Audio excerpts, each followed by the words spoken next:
On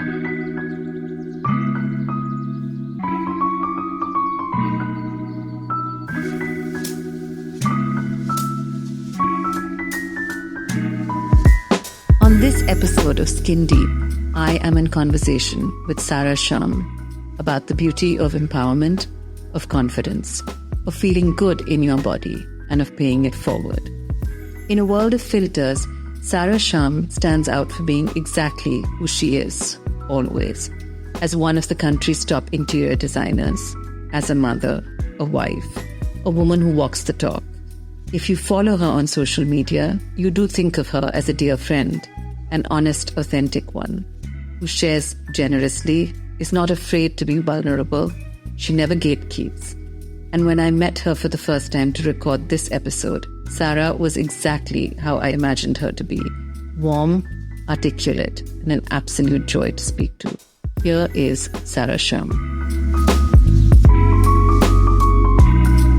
So I want to start by talking a little bit about what's your first memory of beauty? And beauty in any form, whether it was an object or a ritual or... Objects, for sure. I think growing up with, my dad and granddad being antique dealers and art dealers, there were so many beautiful objects all over, all around that we were always seeing. Yeah. And, we were always taught that beauty is in the details and beauty is in the small things and not in the overall, which I think has served me well in my current job. Yeah, and then I think like another memory of beauty is that there used to be all these really fancy ladies that used to come into my dad's store. Right. And, you used to see them like properly decked out with like their nails painted and their hair blow dried. And we grew up a lot simpler. Like I don't think my mom ever blow dried her hair. Only if there was a party or something. There are these women who used to have that hair and that look every day. So that was always very fascinating for me to be like, wow, how do you look like that every day? So yeah, those are my... And my dad had these like specific clients who we used to just be in awe of, who used to always be super stylish and dress very well. So yeah. And what do you remember of yourself as a young girl watching all of this? Did that, did you play dress up? Did you, to your point, my mother was a very simple, she was very simple. She still is in the way she grooms herself. Yeah. At the most, she'll use lipstick. And if I had friends' mothers who had dressing tables full of makeup, I remember being fascinated by it. So did that ever, were you curious about all of it? Dress up all the time. Yeah. And I think I always liked nice things, whether it was makeup or clothes or any of that. And my sister continues to remain quite simple in her ways, and my mom. But I think for me, there was always a fascination with nice things. Yeah. I used to like the shiny, pretty... Yeah, like a magpie. Like a magpie. I absolutely loved all of that. Yeah. And what were you like were you a girly girl? I was a girly girl. Oh, you were? I was a proper girly girl. And so I had like a collection of whatever, 20 Barbie dolls that used to dress up and comb their hair. And I also loved grooming. So I became I was the one-stop beauty parlor in my house. We're a family of 2 girls and my mom. So obviously my dad too, but 3 girls were there in the house. So I did everyone's blow dry. I did everyone's threading. I did everyone's waxing. I still give myself pedicures and manicures, once in 10 days. So grooming was something I loved. I loved going to the parlor and watching how they did things. I found it fascinating. Yeah. Makeup, oh God. I used to love doing makeup on my mom and my sister. Yeah. Experimented on them a lot. And then it reached a point where I was in my teens where my mother would not leave the house until I had put together her clothes, her bag. I had to lay out her shoes. And then I had to, so this actually got very irritating at some point because I used to love doing it. Yeah. But then if I had plans with my friends, my mother used to say, no, I'm sorry, you can't go. That's hilarious. You're my stylist. Yeah, I have to go out on this evening. I said, okay, but even I want to go out. Even I have a party. So she's like, no, until you finish laying out all my clothes. And you can't leave. Yeah, because she was so dependent on me doing all of it. But I love it. So to date, my closet is the one everyone reads. Yeah. I love this. It's a topic that I enjoy a lot. Do you see that in your, I know your younger daughter is still very little. Tiny, yeah. But your older daughter, do you see reflections of that in her? Is that something that you like a little bonding that you have with her? Totally. So like she loves putting on lipstick. Obviously we give her like nothing to put on, like she just pretends. But she loves putting on lipstick and doing her hair. Yeah. And she sees me doing my makeup routine in the morning, and she copies the whole thing without any of the products. And then, she's obsessed with wearing the same clothes as me. Oh, that's adorable. Yeah. So like now, even like pajamas. Yeah. I'm not allowed to wear my own pajamas. We can only wear pajamas if she has the same set and I have the same set. Right. And now she wants even Samara, my youngest one, to be included in that. Yeah. So she tells me also, Mama, I want to be just like you. So that's I think cute. It's really cute. But I do think like the makeup, the hair, purses, she loves purses. She likes all of it. Nail polish, she loves nail polish. So we have to put it on and then take it off immediately. I'm not sure how comfortable I am with like a 4-year-old putting nail polish. So we do it because she enjoys the act of us putting on nail polish, and then we immediately take it off. But if she sees my nails painted, then she's like, why have you painted your nails? Even I want to paint my nails, And I'm sure as a mom, that's a little like you said, you're not sure if you want to let her, but I think it's also the active transformation. Yeah. Right? Yeah. That at any age, I think that's also the draw of beauty and makeup and hair is like, I remember I have good frizzy South Indian hair. Yeah, you have beautiful hair. Thank you. It's crazy. I mean, it's very so much of it. Yeah. So much. Yeah, good for you. So frizzy. And I was, my mom never let me touch my hair in terms of like getting a blow dry. And I was 16 and my best friend's mother was much fancier than mine. Took me to get a blow dry, and even now, so many years later, I remember what I felt like when I saw my hair blow dried straight. I was just like, I did not know I could look like this. Yeah.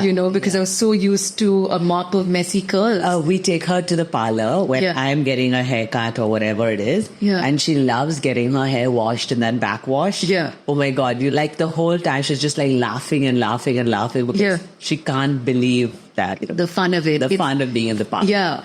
There's something so much to that. So, do you have a memory of the first time you tried on a makeup or skincare product and it changed something about it? No, I don't have a memory of that. I think like we started really basic products. Yeah. Like a Nivea cold cream. Yeah. Or like, something like that. And while I do like makeup, I'm very lazy. Okay, that's interesting. Yeah. So like, I'll enjoy doing it. Yeah. But like, so for example, I don't take off my makeup before I sleep. Yeah. Really lazy. A lot of the things, So yeah. I think whatever is the simplest way forward is, Yeah. As in, you work, like you mentioned, you grew up in a family that dealt in beautiful objects. It's translated into what you do now. Yeah. You are constantly working with spaces and objects. So how has that sort of shaped your idea of beauty? And I'm just talking about beauty as a concept here, not even like individual beauty, but how does that shape it? How would you sort of define it? I think beauty is many things. Yeah. I don't think that there's a singular definition for beauty, which I'm glad I'm aware of that. Yeah. Because I feel like as a society, we do, prioritize or value certain features or certain aspects above others. But for me, I think beauty is in like depth. Right.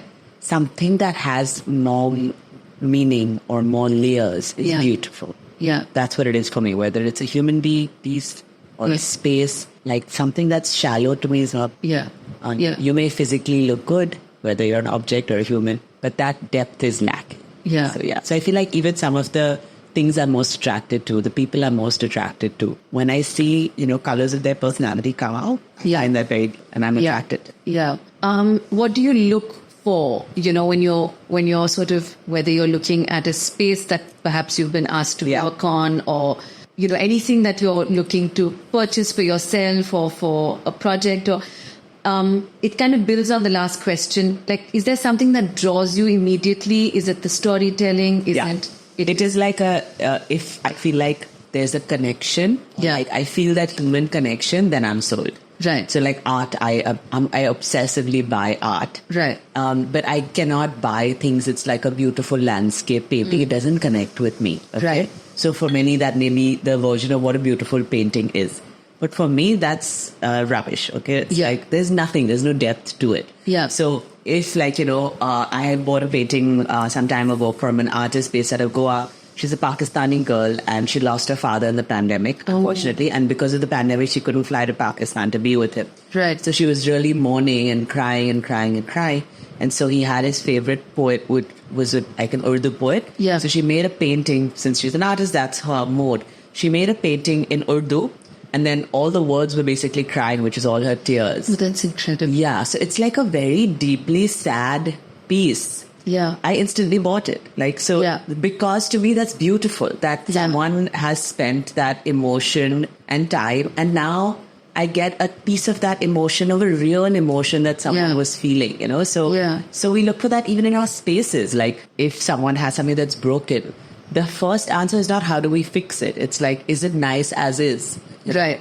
And if it is, then just use it. And if not, then let's try and repurpose it and use it in some kind of other way. Right. But as things grow and evolve and change, they become more and more beautiful. Yeah. Yeah. So it's also sort of, it's not always the newest thing in that Not at all. sense. It's always looking at... It's actually never the newest thing. That's interesting. Yeah. I mean, you live in this beautiful old building and you've transformed the space. Yeah. And it's sort of, I think it's also a quality that's not valued enough today. We're always... Like sometimes I find myself, you're constantly drawn to the next thing, the next thing, the next thing. And then you have to remind yourself that it's that, almost it's like that dopamine hit, that you're constantly finding.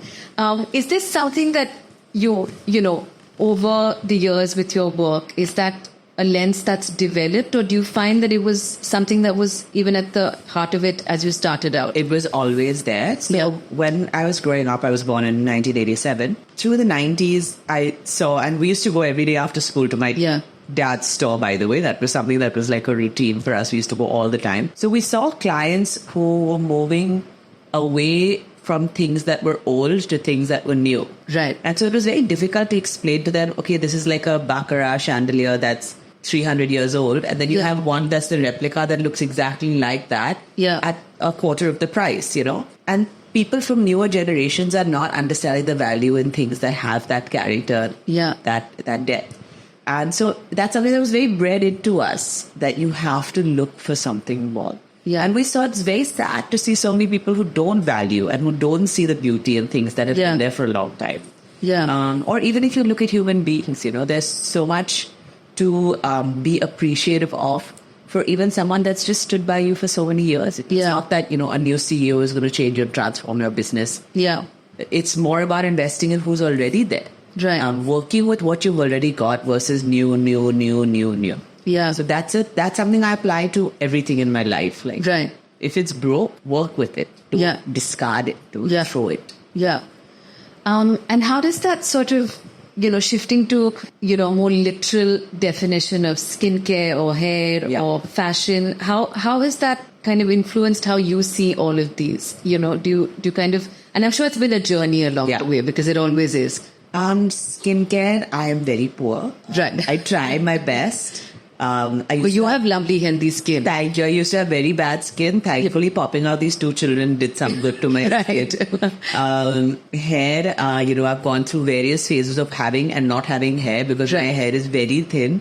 So hair care is also something that I think I kind of just gave up on my hair and accepted that it is what it is. Yeah. So short of just washing it and not using a lot of heat on it, I don't know much there. Makeup as well is a very basic routine. Right. But fashion is something that I enjoy. Right. So, but I'm very conscious in my choices. Right. So I try and buy less. Yeah. But things that I'll use repeatedly for a long time.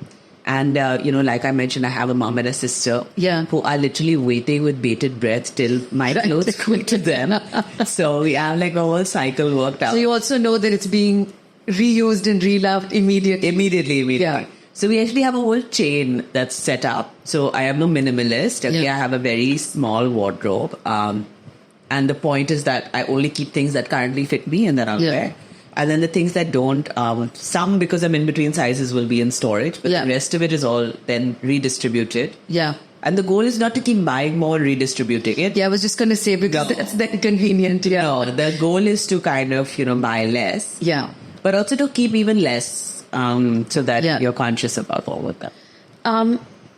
You've been someone that's really to my mind, in the way I see it, you very organically and authentically built yourself a platform on social media. And what made you start doing that? I love social media. I've always loved it. So, back when Snapchat was cool for people of our age, I used to post every day on Snapchat, like, this is my coffee, this is my table. Right. Useless content. Yeah. But I love sharing. Yeah. So I feel like social media was made for someone like me. Yeah. Is an oversharer anyway. So it worked absolutely great for me. And I think I realized piece by piece, like, as I started sharing more, started connecting with people more. And it really helped. Yes. And with my social media journey, while in a one-on-one setting, my family is amazing and everyone shares with each other. On a public setting, no one does. And they found it very weird initially that I was so transparent on my social media. Yeah. It was something that took a lot of adjustment for my family, for my husband. My husband is a very private person. Yeah. It's very difficult for him to wrap his head around some of the things that I do share. Yeah. Specifically, if I share something about very private grievances that we've had, or losses that we've had, or experiences that we've had, it's very different too. Because for him, it's different. Yeah. But I think we've come to the conclusion that I am who I am, and this makes me feel better to share. Yeah. And to then connect with random people. Yeah. It gives me some solace knowing I'm not alone. Yeah. That's why I share. Yeah. Because I want to feel like, this happened to me also, and then I feel better. Yeah. Even though it's some random person sitting in God knows where, who I'm probably never going to meet in my life. Yeah. But somewhere mentally it makes me feel good. No, that's an interesting point, because I feel like, that was one of the questions I had for you, is how much do you find people, I'm sure a lot of people interact with you and DM you. And I know I have in the past about, certain posts that you've sent, and I've sent you a comment and you've always responded. Even if it's just to like the comment. And I wanted to kind of ask you, how do you make time, and what is it for you that's about that interaction that makes it special? I feel like it's very difficult to be raw and authentic in real life. Yeah. Okay. And it is also difficult to do that then on social media, because if you are not that in real life, then it's even more difficult in many ways. So I feel like if someone is sharing, so like the kind of DMs I get, first of all, are unbelievable. Like, really? Because I am so raw on my social media. There are people who will email me or message me talking about everything from depression to anxiety to suicide. I get at least 2 emails a week of people who are like, I'm really struggling, I need help, and I feel like I could reach out to you. That's incredibly moving and kind of heartbreaking. Yeah. But it's amazing that even for them, they have felt like this random person on Instagram. Just yesterday, I did 2 Zoom calls back to back. One with a girl who was super lost and confused and like really struggling with her life, and said, I have never done this in my life, but I thought you will respond to me and I'll email you. And then with another who has a family business in clothing, and she was struggling with a family business. Nothing related to anything of what my career is. Yeah. But I think that rawness, it's like contagious. It spreads. Yeah. And people feel like things that they never opened up about before, they're open about sharing. Yeah. And I love that. It's so nice. As humans, we're dying for connection. We really are. As, technology advances, we're becoming more alone. We're not getting more connected. We're more alone all the time, just scrolling away on our phones. So if this little bit of technology or social media helps us to connect with people, that would be. And it's almost like you've created a safe space, right? That's what you've done. Because if people, it is for me. It is. And I think it's, if people feel comfortable enough to text you and, you make the time to respond, then it is creating a safe space for people who are longing for that connection, to your point. I agree. One of the things you've spoken about... No, please do. Ready. One of the things you share a lot about, and I personally get very fascinated by, is your fitness journey. And I'll tell you what it is that interests me, and this is purely selfish. I'm someone that struggles so much with body image, and I'm in my 40s, and a lot of people are like, how can you still feel that way? But I will still not go to a class because I'm terrified of people judging working out. Yeah, people judging me. And so, sometimes when you see a lot of people sharing their workouts, you're just like, oh my God, they're showing off. Because your reaction is to just be like, this is a show off thing. But when you talk about it, it feels very real. And it has nothing to do with how your body looks versus someone else's body, but it's very much about how you are working towards feeling stronger or feeling better or feeling more yourself in your body. And I think that's very admirable. So was that, and obviously it's something that you feel very authentically about to share. Yeah. But can you talk a little bit about what made you do that and then how that's kind of maybe changed how you see yourself? So I never shared that much about my fitness journey earlier. Yeah. Before I had my 2 kids. After I had Sophie, I had put on, my first kid, I had put on like 20 kilos. And after I gave birth to, I only lost 3 kilos. So I was just 17 kilos up. And for the first 6 months after I had her, I remained 17 kilos. Everyone said, I go breastfeeding will make you lose weight. This and nothing, bullshit, nothing happened. My body was like, I love all this extra fat. Please never leave, It was literally like holding on for dear life. Yes. And through all of that time when I was a different size, I had very bad postpartum depression. Right. Something I've which you also spoken about very openly. But the part that upset me is that my postpartum depression was hormonal, sure, but a lot of it was because I hated how I looked. Yeah. Okay? Which is quite a sad thought because there's so many other aspects to me that are so good. Yeah. There's so many other parts of my personality that I should be basing my self-worth on. And not only basing it on like, are you XYZ kilos or XYZ size? But the reality is that we all do that to some extent. Yeah. But I think I put a lot of pressure on myself to always perform, to be my best, etc., etc. And so because I was so I was not out of shape because I was just... Your body had changed. My body had changed. Yeah. I hated it. I can't tell you how much I hated it. And I still had a husband who told me every single day how beautiful I was. And my only reaction to him was like, you don't know what you're talking about. Yeah. Shut up, like, because I couldn't believe it myself that someone else would find me attractive at that. And I love how I look. Yeah. Typically, I feel like I look very good. Yeah. I don't have, most of the time, I don't have issues with that. Yeah. So then to go to being someone who had so many issues with how I look, I felt like an alien. Like, it was like, who is this and why am I always feeling conscious when I look in the mirror? And that freaked me out. And then I got sent out to a spiral. And the only thing that got me out of my postpartum depression was working out. Right. I kept working out. Should have seen a therapist, first of all. But working out really set my mind straight. Yeah. Because I only had to take it one day at a time. It was not about the weight, but it was about the fitness. And if, like, yesterday I lifted 85 kilos and the next day I lifted 87 kilos, I would have my trainer who would be clapping for me, being like, wow, wow, wow, like you hit your best weight and all. And so just that progression made me feel so good that then I wanted to make sure that I really stuck to it because it makes me feel good. Yeah. I feel good about myself. Yeah. So even throughout my second pregnancy, I continued to work out. Yes, and there were those videos of you dragging everything. I mean, that was incredible to watch. And to me, watching that was just an incredible example of how strong the body is. It is, yeah. And how pregnant women are often treated as these, don't move, don't get up, don't do this, like be very careful. Yeah. And then to watch you do that was just like, that's incredible. And the body's often underestimated. It is. But even in my second pregnancy, I put on 20 kilos. Right. It's not like I didn't. And I still am in the process of kind of, finding my way back to my body.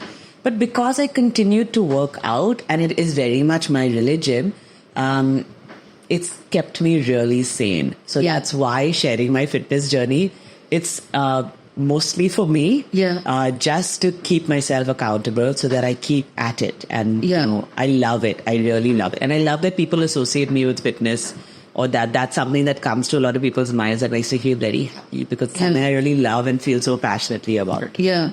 And I like the phrase you use saying, I'm finding my way back to my body, because you did say I'm finding my way back to a size. No. It's just about feeling yourself in your body. Yeah. So I'm mostly there, though I do have like my days. Yeah. But, I think when my daughter looks at me and says certain things to me that are very complimentary, like yesterday she was kissing me and saying, I love your eyes, I love your mouth. She's touching my stomach saying, I love your petu. I love your boobs. I don't know what all she was saying. I love your bums. Like everything, every body part she went through. And it made me feel so good. Like, that's all that really matters. Is validation that the person that you're trying to set an example for loves you. Yeah. I mean, but obviously we all have our moments. No, we do. And as the mother of 2 daughters, do you ever kind of think a lot about the example you're setting to them, or are you sort of trusting yourself that, you're getting through it and they'll get the messages you want them to get? No, I'm very conscious. Right. I'm very conscious. So my mom did something very good with us when we were growing up. This, I feel like, really sets me apart from a lot of my other friends who, let's leave aside size or shape or weight. But just in terms of confidence and self-confidence, I think I have a lot more of it because my mom used to do this to me when I was a kid. So growing up, she always looked at me and told me that I'm the most beautiful thing she's ever seen. Okay? Right. And she used to express that. I feel like a lot of parents don't express that. Yeah. And inner beauty is important. Yeah. But so is physical beauty. It is. It's very important. And to get validated on how you look physically is important. Okay? Yeah. It's not the be-all and end-all of life. But to disregard that and say it's only important what's on the inside, that's also false. Yeah. Yeah, because then, you have to go through life feeling confident in the body and the skin you've been given. So I remember before I used to go out anywhere, I had to go to my mom and show her what I was wearing. And irrespective of what I was wearing, she used to look me up to down, like slowly, and just to be like, you're going to be the hottest thing at that party. So cute. Yeah. Or she used to be like, I've never seen anything better looking than you. And so I used to walk incredible.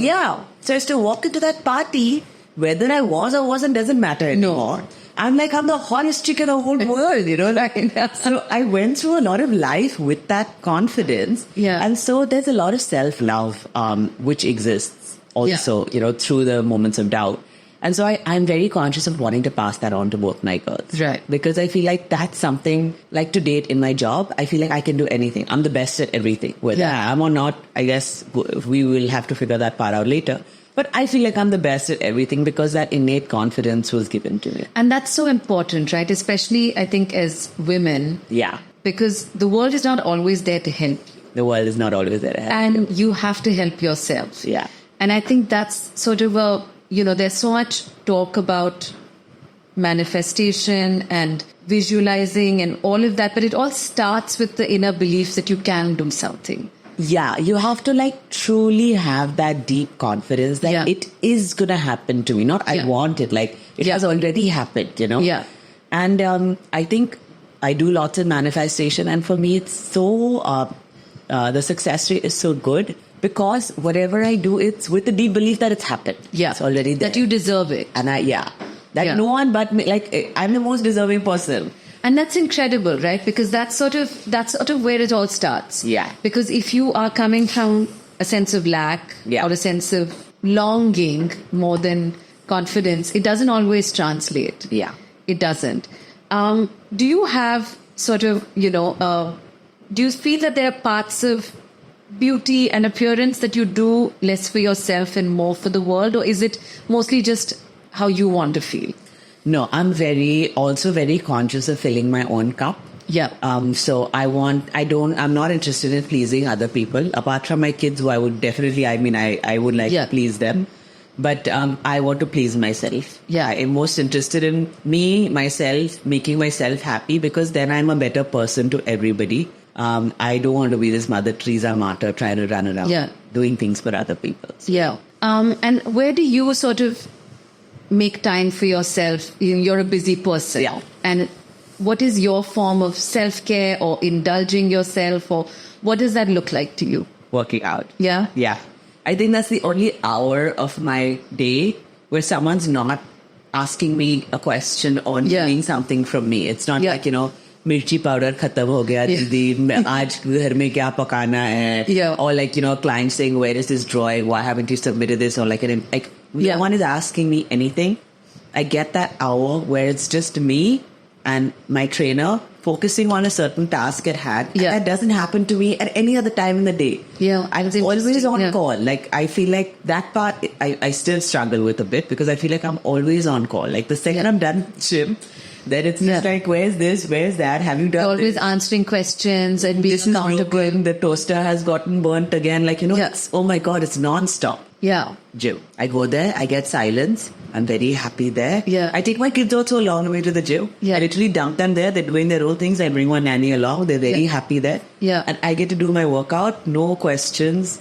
No, nothing. It's just about. So it's like your most important hour of the day. Very important. And when the weeks, if I don't work out for whatever reason, it's not a good. It all goes for a toss. But it is sort of, it has more and more and more science also proves that moving your body, whatever that looks like for someone, whether it's, going to a gym or walking or swimming, even for people with severe anxiety and depression, it's the one thing that can change because there is, it's not that it can fix something very serious, but just moving your body and getting that energy going is really the most important thing. I think like food, what you put into your body, exercise are the two building blocks for a happy life. Yeah. And so as long as you've got a lot of good things going in those two areas, you'll be fine. If I could kind of draw you back to just the practical aspects of beauty. You mentioned you like doing your own manicures and pedicures. And so do you have sort of, do you do a face pack? Do you get your hair oiled? Is there anything, none of that? I've never oiled. I mean, I do or have oiled my hair in the past, but in the last few years, there's no hair oiling. No face pack. Anytime I put one on, everyone in the house ends up laughing at me, so it's not gonna happen. No, nothing. Like I obviously now, I'm trying to use more skin and face products because I do realize that I do have to take better care of my skin. I don't have the best lifestyle in terms of a lot of travel. It's very hectic. I'm on the go all the time. Most of the time I'm not properly hydrated because I get nervous about, going to different construction sites and not having a bathroom to use. So I forget to drink. I purposely don't drink water a lot. So there's a lot of things that I'm definitely not doing the best for my body. So I will need to take some better care. Started incorporating like some night creams and whatnot when I'm not lazy. And doing it, but there's no fixed routine.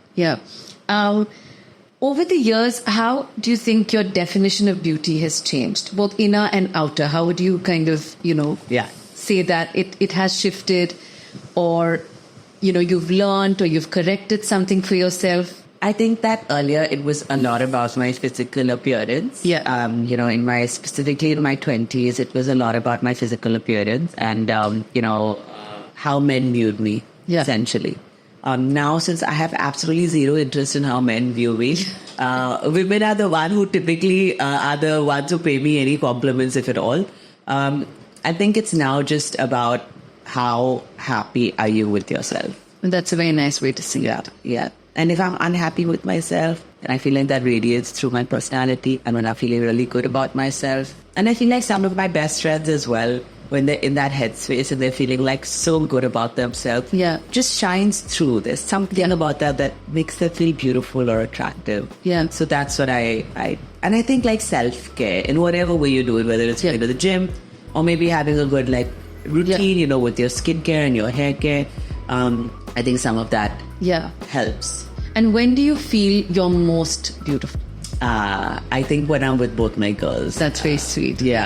I feel very powerful and very limitless. I feel like if I could bring these two into the world and raise them and they think I'm a good mom, then that makes me feel very, very good. And I know for both of them, they see me with stars in their eyes. As we all did to our moms. And so that's the only validation that right now that I could ever need. What? Thank you so much.